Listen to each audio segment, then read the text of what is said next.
للہ وکفا والصلاة والسلام علی سیدنا و نبینا و مولانا محمد المصطفیٰ اما بعد قال النبی صلی اللہ علیہ وسلم اذا مات الانسان انقطع عمله الا عن ثلاثۃ عن صدقۃ جاریۃ وولد صالح يدعو له وعلم ينتفع به او كما قال علیہ الصلاۃ والسلام۔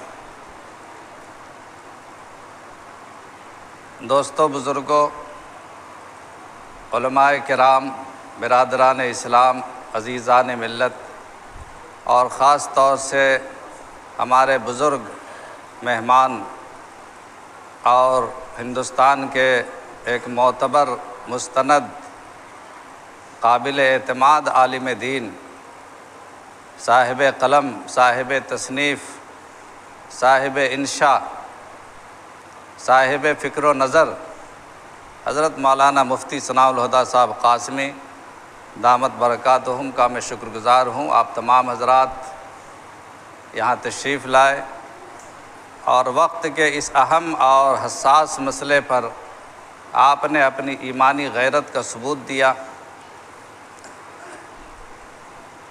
میں زیادہ دیر بات نہیں کروں گا، چونکہ حضرت مولانا سے گفتگو سننی ہے، اور جو طریقہ کار ہے، جو لائحہ عمل ہے مسلم پرسنل لاء بورڈ نے جو تجویز کیا ہے، اس کو انشاءاللہ ہم سمجھیں گے، یا پھر اس کو عمل کریں گے انشاءاللہ۔ آج ہی سے شروع کریں گے۔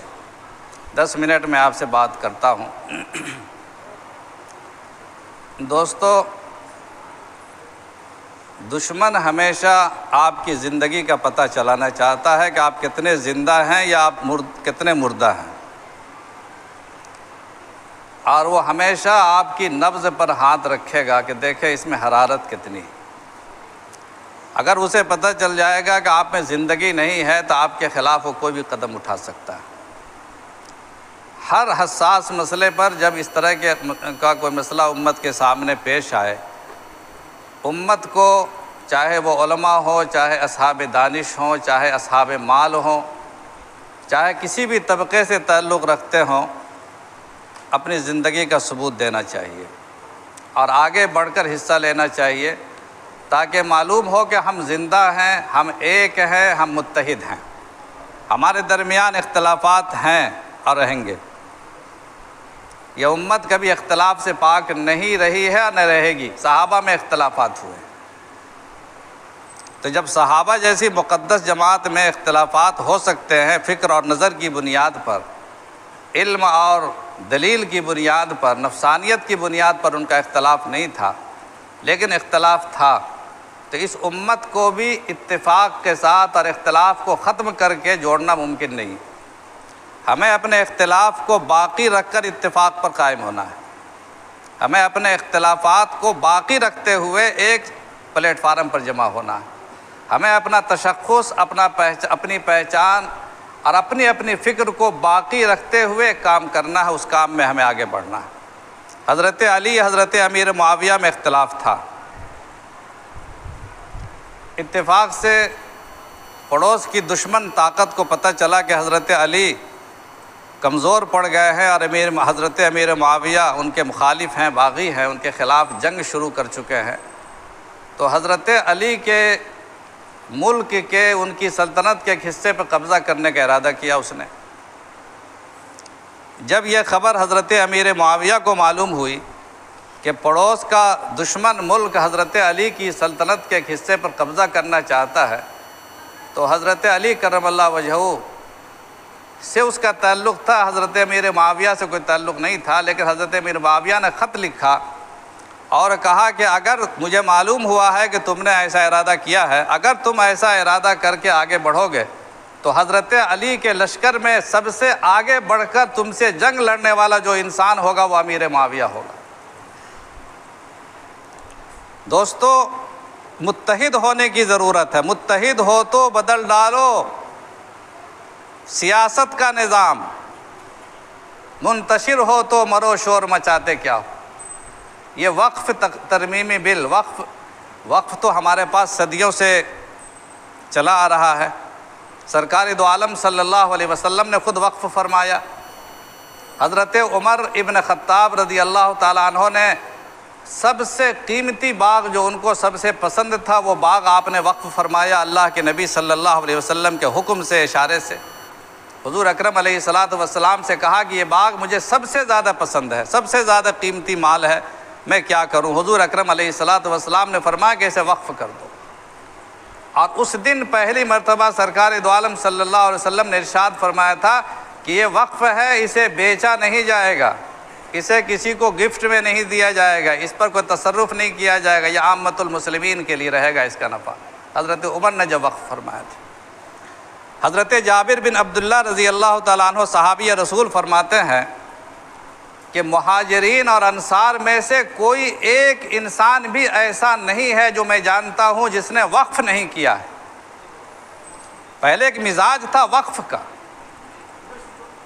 کہ ہر چیز کے لیے لوگ وقف کرتے تھے، زمینیں دیتے تھے، جائیداد دیتے تھے، باغیچہ ہے، لوگ نیک کام کرتے تھے۔ اللہ کے نبی صلی اللہ علیہ وسلم نے ارشاد فرمایا ہے کہ جب انسان مر جاتا ہے تو اس کے مرنے کے بعد اس کے اعمال نامے کا سلسلہ ختم ہو جاتا ہے اور اس کا دفتر بند کر دیا جاتا ہے، سوائے 3 طرح کے انسانوں کے، 3 خوش نصیب انسانوں کے کہ اس کے مرنے کے بعد بھی اس کا اعمال نامہ جاری رہتا ہے۔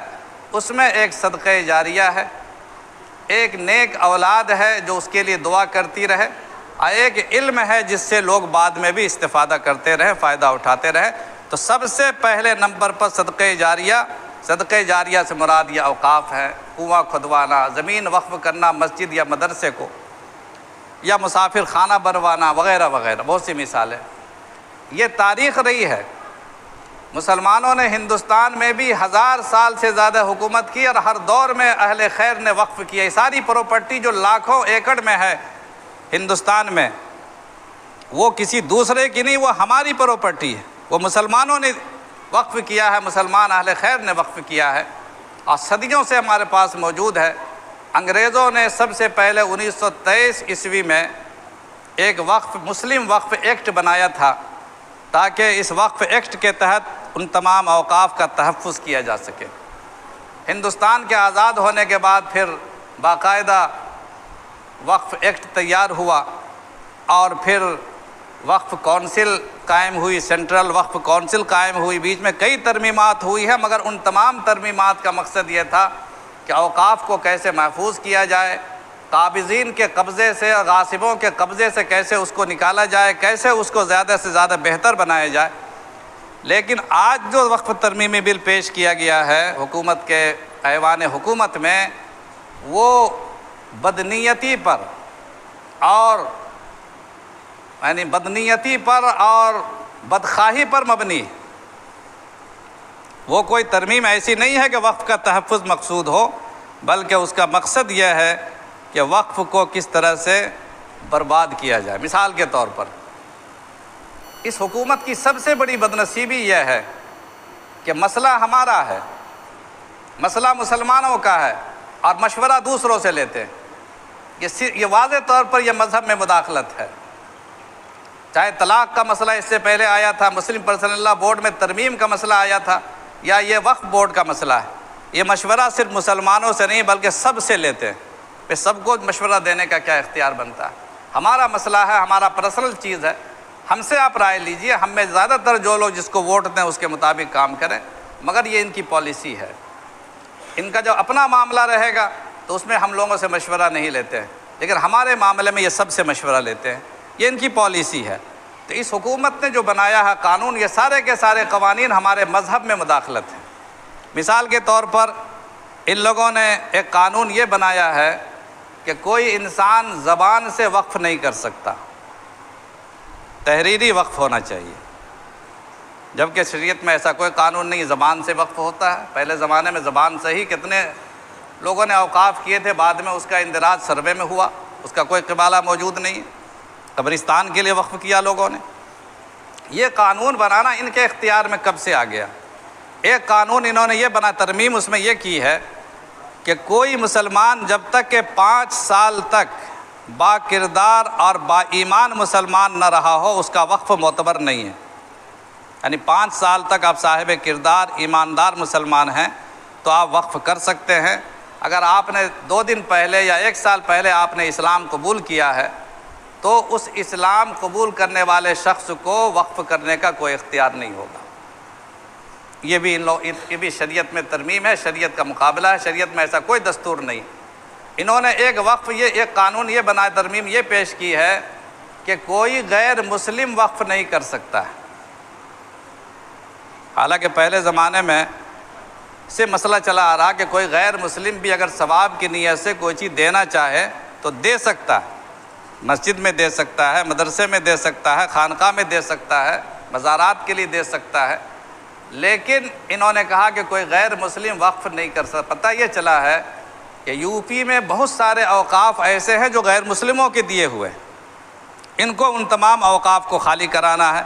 اگر یہ قانون پاس ہو جائے گا تو وہ ساری مسجدیں، وہ سارے مدرسے، وہ ساری درگاہیں جو غیر مسلموں نے دی ہے وہ سب وقف نہیں قرار پائیں گی، حکومت کی ملکیت میں چلی جائیں گی۔ اسی طریقے سے پنجاب میں ایک بہت بڑی جامع مسجد ہے، کپور تھلہ میں بہت بڑی جامع مسجد ہے، 5 وقتہ نماز ہوتی اور باقاعدہ وہاں کے امام اور مؤذن کی تنخواہیں طے ہیں، حکومت کی طرف سے دی جاتی ہے، اور اس مسجد کا افتتاح نواب بھاولپور نے کیا تھا۔ وہ مسجد کا پھر کیا ہوگا؟ وہ مسجد بھی توڑی جائے گی، وہ مسجد بھی غیر حکومت کے قبضے میں جائے گی اور وقف کے حدود سے نکل جائے گی۔ یعنی یہ اس طرح کی ترمیمات ان لوگوں نے کر رکھی ہے۔ سرکاری عمارت پر جن لوگوں نے قبضہ کیا ہوا، وقف کی عمارت پر جس سرکاری طور پر قبضہ کیا ہوا ہے، سرکار کے دفاتر چل رہے ہیں، آفس چل رہے ہیں، اس کے بارے میں ان کا رویہ بہت نرم ہے، اور انہوں نے ڈی ایم کو اور جو ضلع مجسٹریٹ ہوتا ہے اس کو اختیار دیا ہے کہ اگر وہ چاہے تو اس کو وقف سے خارج کر سکتا ہے۔ تو اس طرح کے یعنی ان کی ترمیمات ہے، اور سب کا ہدف یہی ہے کہ وقف کس طرح ضائع ہو جائے اور وقف ختم ہو جائے اور وقف کی تمام جائیداد ان کے قبضے میں چلی جائے۔